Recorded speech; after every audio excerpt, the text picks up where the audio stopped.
So, man, I'm back, to tell another episode of my story. And it's some things that I wanted people to know. I like to be transparent. My life is pretty much like a book. I leave it wide open so, people won't be second guessing about, who Marco is and things that he went through. At one time, I wasn't really comfortable telling my story, but then I said, maybe, I might can say something that help a youngin' out here in the street, help a dude that might be going through, some troubles or some trauma in their life and they might need some inspiration. So, that's why I pretty much opened it up because, ain't no glory in my story for real. Like, I can tell you all the things that I accomplished, the things that I overcame, and, a lot of things that I've been through. But, on the real, I'm not that religious, not that type of religious person, but I'm very spiritual. And I know it's only through His grace and His mercy that I'm here to really talk to you, you know what I'm saying? That I'm able to really, tell my story in a way that people can understand. I try to keep it plain pretty much, whereas there won't be no whole lot of fluff. I don't like that fluff. They ain't trying to exaggerate no story. The people who know me, they know who I am. I ain't never been the type of dude that, rotate in nobody's circle, no cliques. I'm a one-man dude, always been a stand-up dude. I know, like, in one of my stories, I did make mention that when I first went on the hill, that was in 1989, probably beginning of 1989. And it was like five of us, five dudes that, I came on the hill with. We was all young dudes. And I told y'all about the things that was, transpiring. The hill was pretty much wide open. And it was a lot of things, man, taking place that, man, you had to have somebody that was gonna watch your back. Although I had some homies out there, and not really knowing exactly what they was into or whatever they was doing, really wasn't none of my business because one of the things that you learn and one of the principles that I always kept from prison was to keep your mouth closed. Don't run your mouth about nobody's business. I don't want to know your business. It's like the three blind mice. I don't see nothing, I don't hear nothing, and I don't know nothing. And that's the way that's pretty much, the principles that I operate with now today. The things that really kept me alive. And like I said, I had it was like five of us. We first came out there, and we was all men. Like I made mention in the story, one of my men that I had just met, and all of us pretty much, jailed together. He put some work in the ring, and let it be known that, man, we wasn't having it. It was just that simple, man. We can bang, or, if we had to go to another level, that's the level that we'd go to. One of the things that I did leave out, my story was, I touched on it a little bit, but I didn't really get too much into it, about a couple of incidents that I had. I know people want to know, man, you ain't experienced nothing, you ain't, and yeah, I did. Like I said, it was a situation that me and, a guy that I knew, I ain't gonna mention his name, I ain't gonna put him out there on the spot or nothing like that, because this ain't about that. We had a situation, and it was a misunderstanding, and I screamed on the dude. I screamed on him because he had little dudes around him, man, and I was letting them know that, man, you know me from the street, I don't go for nothing. I ain't go for nothing out there. I ain't going for nothing in here. And, a lot of guys, man, they was, like I said, they was clicked up, and, the image, reputation, or whatever that meant. I wasn't saying none of that. I wasn't. So we had words. You know, he wrote, he broke off, went down the walk. I already knew at that particular time what it was, right? Me just being the man that I am and always been, I ain't running. I'm not running. I ain't had no knife on me at the time. A dude that I thought was cool with me, I told him, man, go give me a joint. He ain't, you know, I ain't with it. Cool. So I stood my ground, you know, stood 10 toes, and they came back. And when they came back, we was down in the gym. And they came back, had the jumpsuits on, and, you know they were toting. And they had swords. I'm talking about swords. There wasn't no knife, wasn't no 6-inch knife, wasn't no, I'm talking about swords, real swords. And I told you, we had people over the industry, over the metal shop, that made the kind of knives, you know, whatever kind of knife you want, that's the kind of a knife they're gonna make.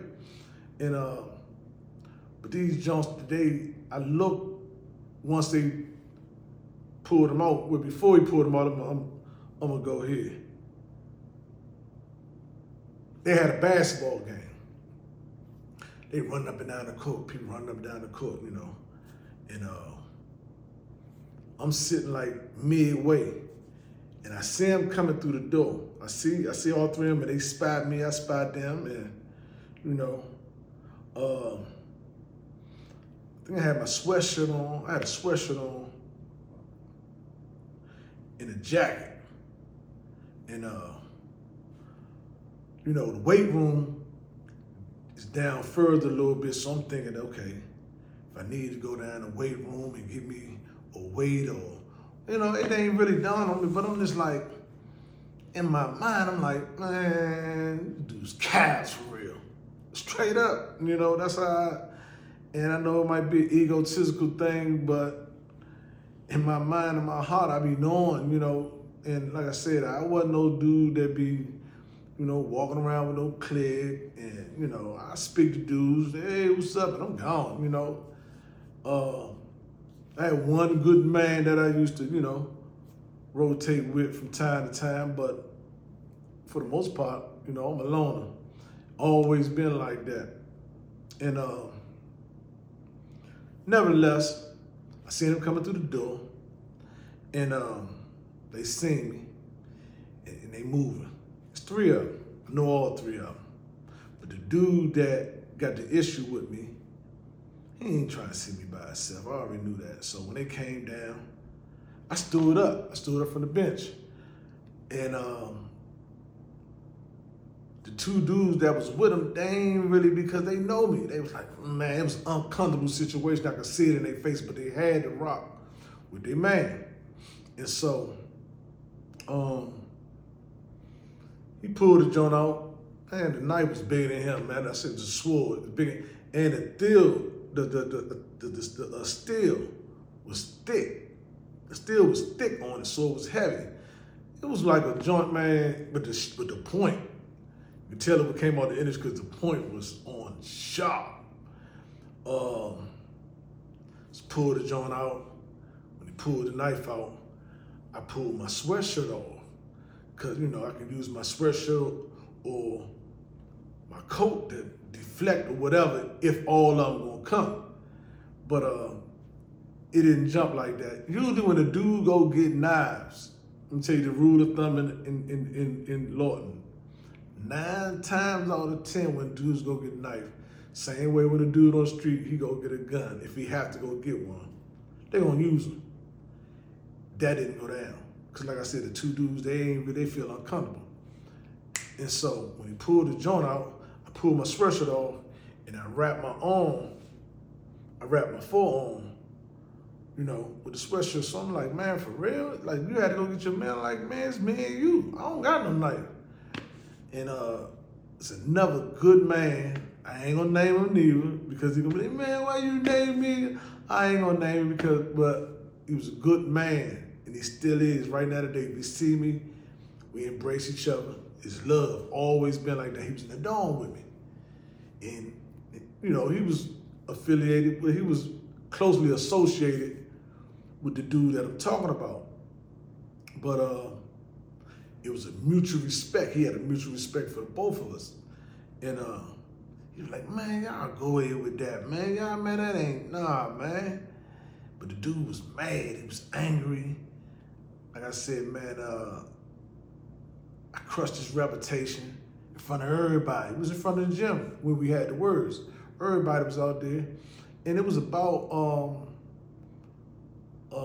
a flyer that I had made because I was with this program. And he had a program which was jumping, and everybody was really, and the program was a basketball league that he created through his program. And man, they had visitors coming down, and man, dudes was, getting their issue with their, visits with their girls or whatever. And it was nice, man. And so I probably did, in a way, try to not really step on his toes, but, come in through the side door, so to speak. I probably could have, said something to him about it. So he seen the flyer, he snapped the flyer off the door. So when he did that, I was like, man, you know what I'm saying? I went on him straight like that. You know what I'm saying? Like, I was like, man, you ain't none of that. So anyway, speeding back up, he pulled the joint out. When he pulled the joint out, he was walking towards me, so I backed up. I'm on the basketball court there. Dudes running back and forth. They don't really know what's going on because they playing. It's a tournament. And when I backed up to the police, you can tell the police, man, go outside somewhere, man. It's a great jump. Because a lot of police was in dudes' pockets. Dudes that was moving the shakers, dudes that was the movers and shakers, paying the police off, man. It's always been like that in Lorton. So when he pulled the knife out, I backed up on the basketball court. The dudes playing basketball, they don't know what's going on. Man, they bumping into me and everything, but I'm like, I'm not turning around. But I took my sweatshirt off. I wrapped my sweatshirt around my forearm because, it was a proven defensive mechanism that if a dude coming to you with a knife, you put your forearm up and you had a sweatpants and you can deflect, so they won't, get a good hit. So after I did that, like I said, the dude that was the mutual friend of ours, he was like, man, nah, man. Y'all go. So the dude was mad. He wanted me. Telling his face, he was mad. I screamed on him. I shouldn't have, but I did. Type of dude I was, and they was sitting there. They still ain't leave though. So I'm thinking, like, man, how? Then he had some dudes at the door. So it wasn't, like I say, it wasn't no running. I'm not doing no running. I'm not checking in, not going on protective custody. It's like they know they got to deal with me. So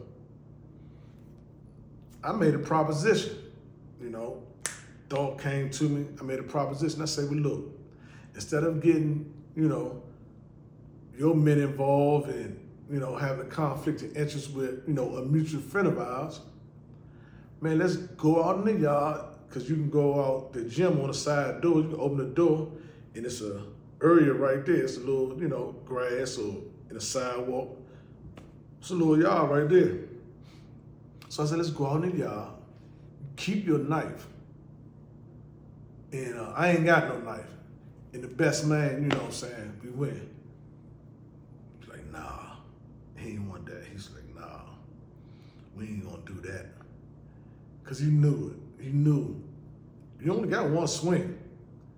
You got one swing. I'm gonna put and when you swing that knife, and whatever you do, I'm gonna deflect whatever, and my thing, I'm gonna hit you. I'm gonna knock you, slam out. I'm knocking you out, cause like I said, when it's wartime, man. And if I knock you out, I'm gonna take your knife. If I take your knife, you know what's going next. I ain't gonna gotta go into that. But you know, being in Lorton, you was trained. You know, you seen it. You was trained. You know, for combat. Like I said, it was gladiator school, so I already knew what to do, how to do it, and like I said, you know, it was gonna be consequences anyway. If they would have did something, it was gonna be consequences, man. Like I said, I got men out there. They wasn't in the gym at that particular time. I had one good man in the gym with me at the time, and I told him, man, you know, you ain't got nothing to do with this. He felt uncomfortable because he's my man and he gonna stand with me, which he did. But I was like, man, you ain't got to do with it. I told him, I said, look, me and you, we go out in the rec yard and, you know, it can be us. So we're like, nah, I ain't. So he just stepped off. He told us, man, come on, let's go, man. But from that point, he was on eggshells. Like, I seen him the next day. I was going on a visit, and he had a jump. He was standing outside of 14 Dome. 14 Dome, when you coming from the hollow by the laundry, it's like a little walkway in between 14 Dome and the laundry. On one side, it's like a little street walkway. If you coming through that walkway and come up on the little step, like walking towards the gym, like walking towards the visit, the chapel, it's like a blind spot. He was outside by himself. When he seen me, it was like he seen a ghost. I looked at him. He had a joint in the trash can. If I was like really vindictive and I wanted to really get on that time, it'd have been on. But again, it would have caused a war. If I would have, you know, after we squashed it, if I would have, you know, stepped over the bounds, it would have caused a war. So nevertheless, by the grace and mercy of God, you know, it didn't go down. Another incident that I had, and this was prior to that situation, but I wanted to touch on that situation because I talked about it in my last video, you know, about 3 dudes, but I never really touched. I started talking about the industry dudes that make the knives the way you want to make them. They make, you know, the jagged edge hatchets, whatever, however you want them, and swords. It's another incident prior to that, because that was like in the 90s. That was like probably after I came back, because I left Lorton, and I'm gonna get into that, but I left Lorton, went to Tennessee, went to Hancock County, Tennessee. But before I left Lorton, I'm gonna tell you the reason why I left Lorton. But before I left Lorton, as I said, if you watch my videos, go back. You might gotta go back. Some of y'all might be up to date, up to speed, but I was hustling. And I had good men on the street, man, that was getting me. They was coming down. I had a good man, I'm gonna use his initial, T. You know, I had T was coming down, man, he was getting me. He was making sure I was good. Like I said, and I had a police officer, you know, female, you know. Like I said, she was my bunch, she was my folks at that time. And so, just come off the visit. So dudes, this was 89. This is when I, you know, like I said, initially after me and my men had came on the hill and we was, you know, tight like this, but everybody in their own dorm. And so I think I was in 7 dorm at this particular time. And I'm in the back of the dorm, all in the back of the dorm. Rest in peace, my man Drano. Drano, I don't know where he was. They probably was somewhere cutting hair, because Drano, he was one of the, you know, main barbers out there. I'm all the way in the back of the dorm. Just came off a visit. And so dudes used to be like looking all through the window, seeing who getting packed, who, you know, ready to come off. Or it might be a dude in the visiting hall. If he leave out early before you do, he might go tell one of his men or tell, you know, man, such got that pack. I seen him pack, you know. Dude might put the pack, they slamming. Slamming, for people that don't know, they grease themselves up, grease they butt up and take a balloon and slam it up in themselves and, to take it out. A lot of dudes was men. It was no homosexual stuff, but that's how dudes was getting it. Some people drunk a rack of water and swallowed balloons. That's dangerous. Me, I'm not doing none of that. I would prefer, I had a move that, because we was in the chapel, right? If I got a visit coming down, I used to tell my visitor, go to because they had a main bathroom, right? Man, I was always thinking, and I ain't never get nothing small anyway, so everything was like on a major level, If I had a visit coming down, and I tell them, man, look, go in the visitor's bathroom, and in the back of the sink, it's a you push it all the way up. Whatever you got, you push it up in a tight spot. Just push it up in there and just leave it. I come back the next day and get it. So nevertheless, and that was always, it was always on point. Because I was on the hill for 10 years. You gotta realize I was on the hill for 10 years. So being in a location for a while, you start looking, at the cracks, looking at the hidden spots that people don't see. Then you ain't telling nobody. I ain't telling nobody about my business. Tell nobody about your business. Boom. So I'm in the back of the dome, just came on to visit, and I already got packed, that I ain't even sold yet. So, people just automatically know when certain dudes come to see you that, but after every visit, this was like a rule of thumb. After every visit, you bag up because dudes coming off the visit with money. They waiting for you. But not only are dudes waiting for you to bag up, they got money, but the robbers are waiting for you. And they coming. You got dudes that don't get no visit. They don't get no money. They don't get no letters. They don't got nothing coming. So their whole mindset is take. I'm taking. Especially because majority of the dudes that was out there had habits. They had street habits. A lot of them dudes, man, had real live street habits. A lot of dudes was shooting dope every day. Blowing dope every day. Smoking dope every day. The Hill, Lorton Central Facility, the Hill, Big Lorton, was an open population. It was like the streets. And like I said, I'm in the back of the dome. So at that particular time, this was, when I first came on here, wasn't no police in no dome. And so like a police be at every post. He might be at the beginning of the walk, on a small walk, and in the yard, and up by the hollow. They inside a post. They inside this little office. Nevertheless, the dudes, the robber boys just had the gloves on.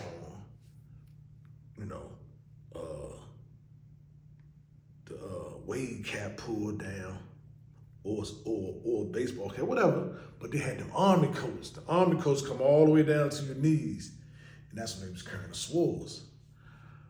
And so when I'm in the back, I'm all the way in the back of the dome. So on a small walk, you might get at least, you probably got about 40 people in the dome. Probably about 40. That might be pushing. It might be like 36, something like that.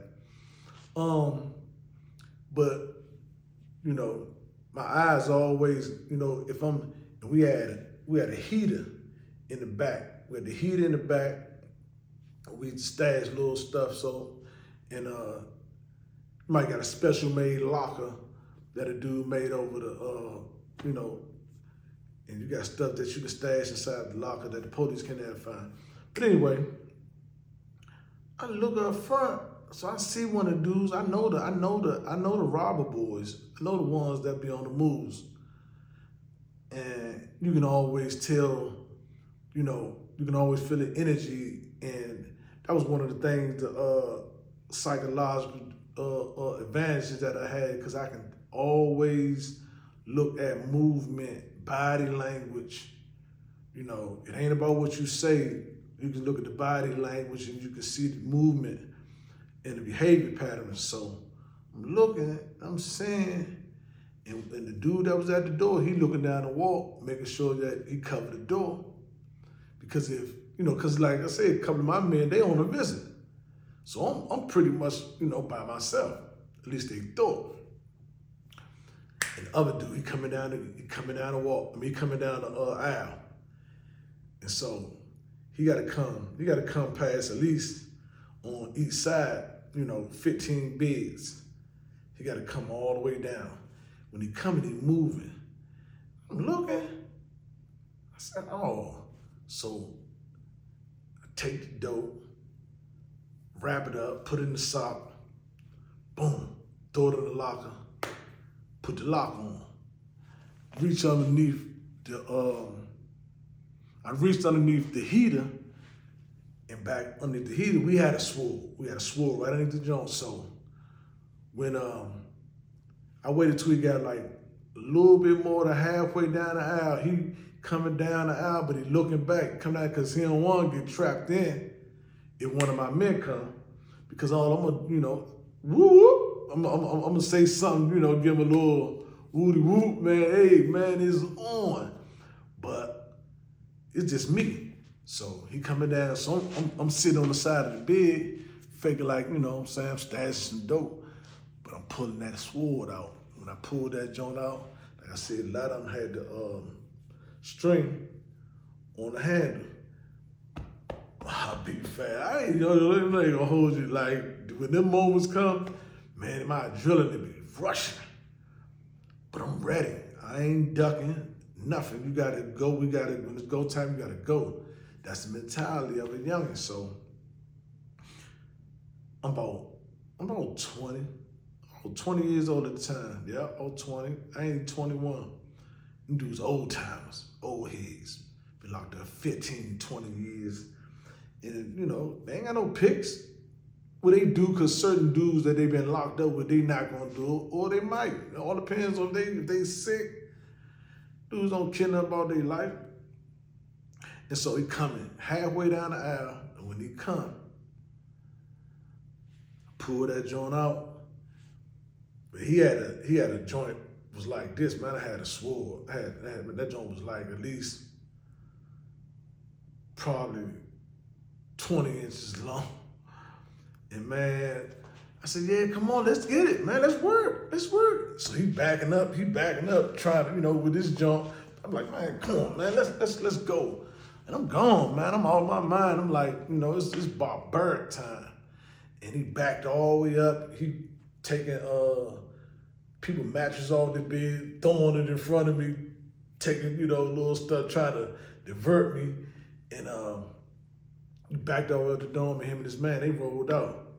And they was like, and then right after that, a couple of my men, they come through, because they got a side door in 7 Dome from 6 Dome. They was in 6 Dome the whole time. Like, man, what's going on? Why was all the beds messed up?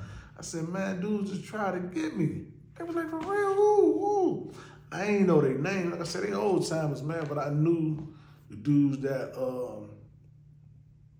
be on moves, be robbing. And so find out they was from up the Harlow. And we went up to the Harlow, and my man Doug Valentine, rest in peace. He was like, man, sure, because Doug was out there for a minute, and